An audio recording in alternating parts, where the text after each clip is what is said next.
This is Optimal Finance Daily, episode 1650. Reject the everyone has debt mentality by Paula Pant of affordanything.com. And I'm your host and personal finance enthusiast, Diana Merriam. This is the show where I read to you from the best personal finance blogs on the web, with the author's permission, of course. For now, let's get right to it and continue optimizing your life.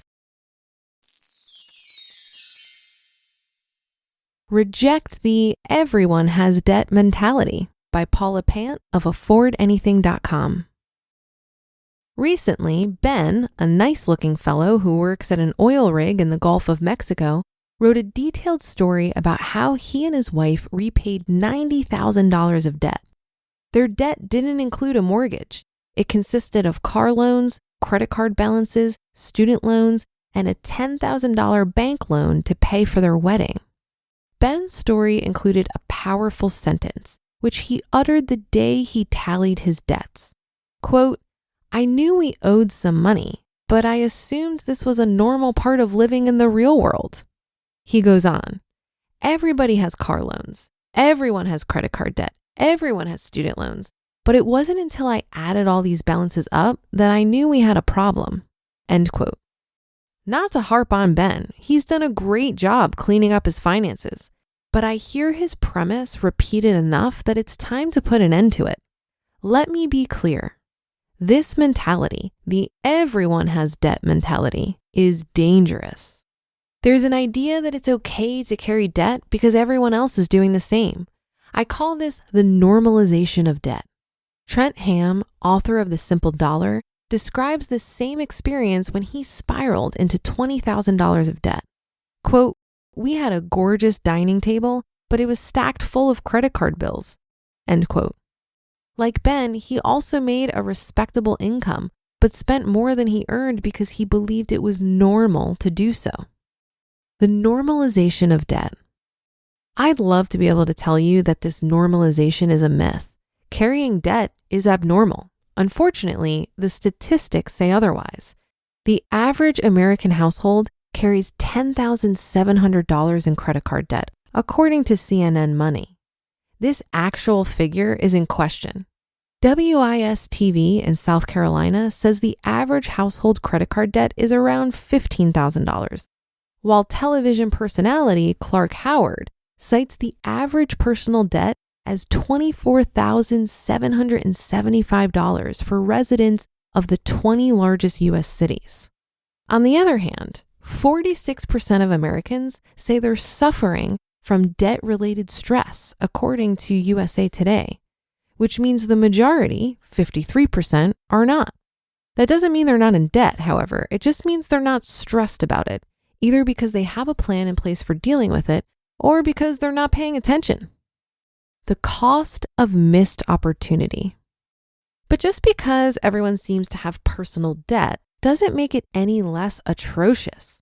Imagine that you have a credit card balance of $10,000, by all accounts less than the average US household, and an interest rate of a meager 10%.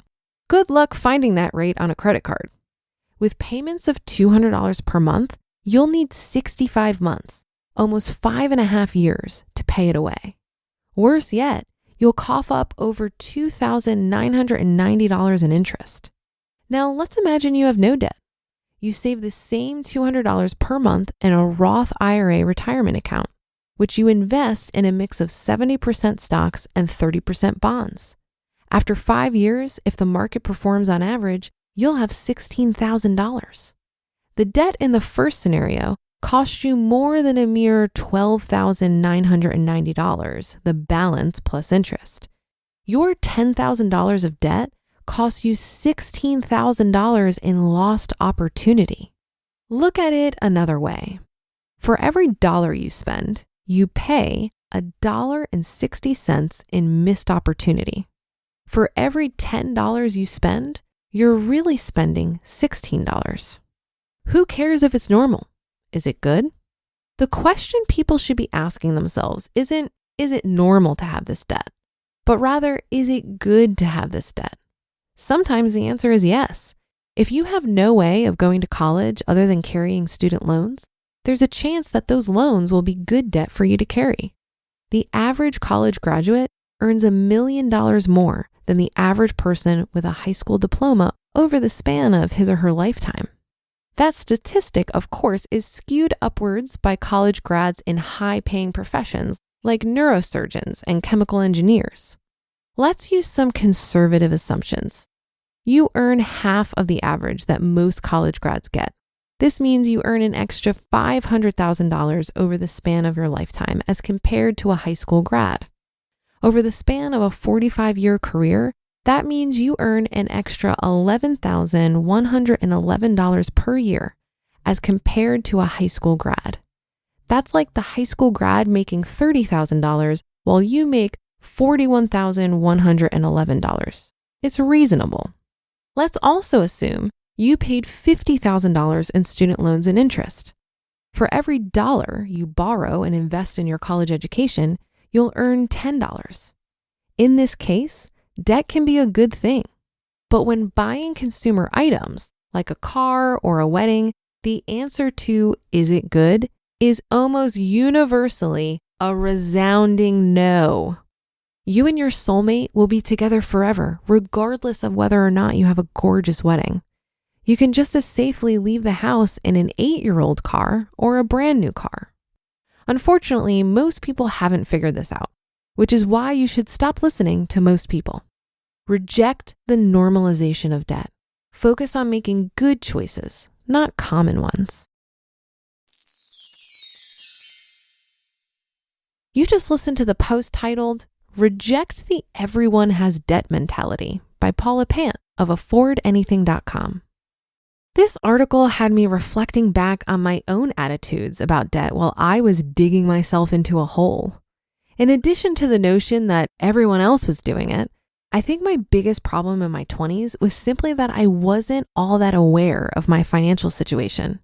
I knew I had some debt, but it wasn't until I ran my free credit report and looked at everything collectively that I realized I was actually $30,000 in debt. That certainly created some urgency, but if I didn't get curious, I might still be blissfully unaware.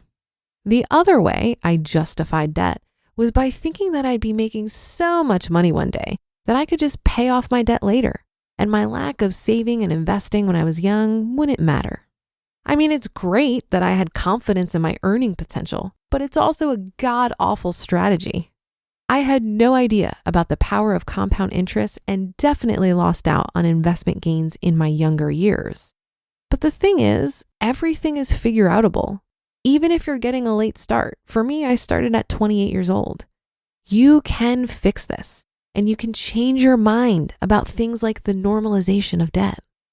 Did you know that Paula Pant, who wrote this article, is going to be hanging out with us at the Economy Conference in Cincinnati this November? Paula is going to be participating in a panel discussion we're doing to close out the show, alongside J.D. Roth from Get Rich Slowly, Joe Saul-Sehy from Stacking Benjamins, Kirsten Saunders from Rich and Regular, Nassima McElroy from Financially Intentional, and Pete Adney, also known as Mr. Money Mustache. Tickets are available at economyconference.com. And remember that economy is spelt with an M-E, not an M-Y, because I'm so clever. And don't forget to use code OFD, and that's in all caps, for a 10% discount. That should do it for today. Have a happy rest of your day, and I'll see you on the Thursday show tomorrow, where your optimal life awaits.